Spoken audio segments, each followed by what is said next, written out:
What's going on, y'all? It's JD Piquel. Today on CFB with JD, we're going to talk it and then chalk it. Agiye Hall is transferring to Texas.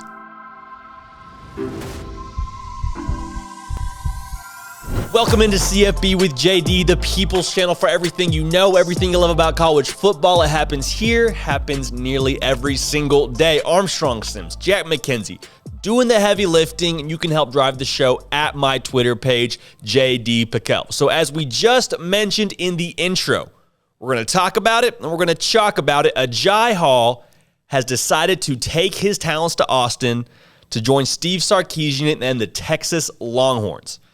Now, a lot of pieces to unpack about this, but we'll try and be concise.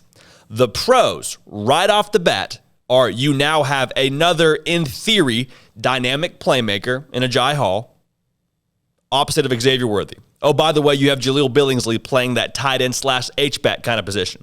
So you just keep spreading thinner and thinner the defense, thinner and thinner the secondary. And obviously, there's a piece of this where Agiye Hall, you're really banking on a lot of potential. Like, did some positive things at Alabama, but really was pretty sparing in terms of his action. We're going to break down some of his chalk here in a minute, and a lot of it's from the spring game. Like, let's just keep it 100. A lot of it was from his spring game. He had an unbelievable spring game. I think he was like the number 3 receiver in his class. Outside of that, I think he had like 10 catches at Alabama that actually counted in game minutes. So you're banking on potential. Obviously, the guy can play. Obviously had offers from a lot of other schools, was good enough to play at Alabama early, which says something. But there's another piece of this that I don't know is mentioned enough. And I was talking with my brother-in-law who watches the show, so Brian, appreciate you tuning in. He was saying, yeah, Texas fans were excited about Agiye Hall. Like, you should be excited about him. A ton of talent. Like I just mentioned, you have him playing opposite of Worthy now, which is great. You have 2 guys that can burn on the outside. But to the same token, this is now, for all of you counting at home, the second Alabama player that didn't work at Alabama for reasons that sound like they were outside of the football field, and now he's coming to your program at Texas, where culture is already kind of a hot topic and already going through a bit of a revamp phase.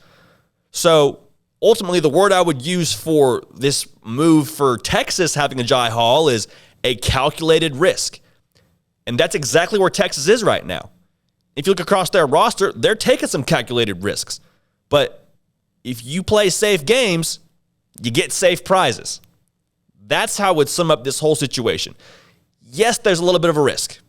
Obviously. I mean, it sounds like there were some things with him and Saban. There was some things with tweets that he liked that further imply there were issues with Saban. We'll leave it at that because we don't have anything concrete.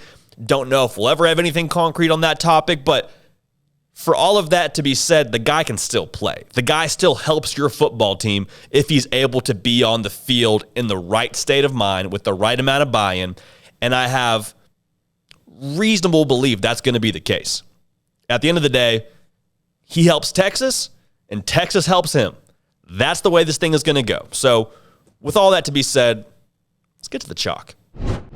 The first thing you love about Agiye Hall, he's a big body, all of 6'3", 190, maybe 200 if he has an extra plate.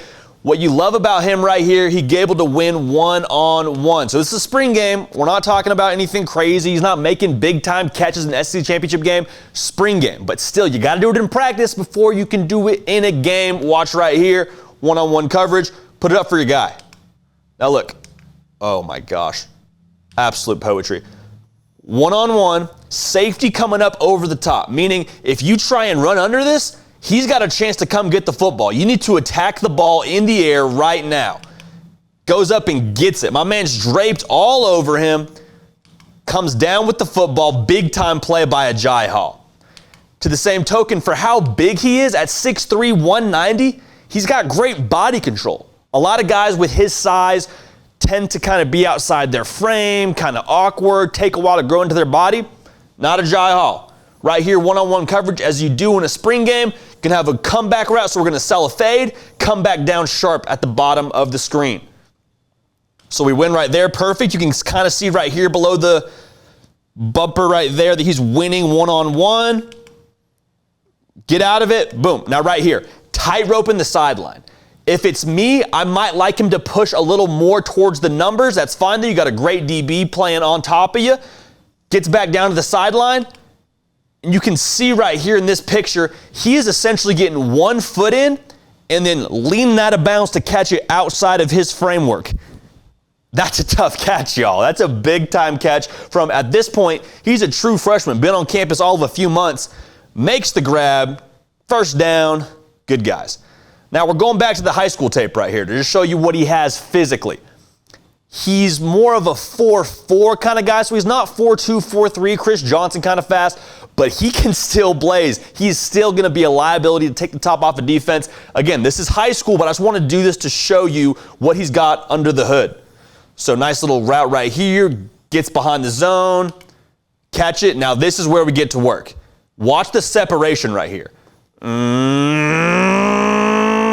Now granted, they slow up, but the way that he turns on the jets, kicks it into second and third gear, he's going to be a problem. When he gets the ball in his hands, he's going to be a problem. He's probably still a little bit raw when it comes to route running and things of that nature, but he is going to be a problem when he gets the football in his hands.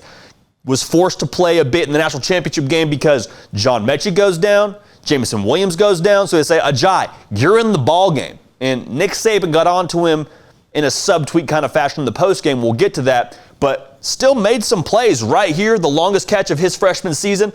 We got Latu coming down here, going to set a little invisible pick, if you will, make sure he gets out of the way. Another crossing route underneath. The whole premise of this play is to get Agiye Hall the football, which says something. Playing at Alabama as a true freshman, we got a play drawn up for you, kid. So right here, good work to get under that little pick. Right here, perfect, great. Now catch it in space and get north. Boom, great. Way to make him miss, get upfield. Get upfield. Love it. That says something. In crunch time of a national championship game, second, third quarter, close game, to draw up a play for your freshman wide receiver, that says something. To make a big play like that. So there's flashes. You with me? There's a lot of flashes from Agiye Hall, a lot to be excited about if you're a Texas Longhorn fan. Now, this is the play that a lot of fans are going to point to and say, are we sure about him? Are we sure about what he has under the hood? Are we sure about what he has upstairs? Does he have the mental toughness to play this game? On the flip side of that, it's a big moment from the play we just saw go. This is where you want to see a little bit more from the guy. So we're actually going to run a little post route to a degree, stays with it for a while, so he ends up on this sideline. We actually win our matchup. We got one-on-one. We got to make him miss, essentially, in the open field on our route to get open. Perfect, leave him behind us. So right here, this is the positive.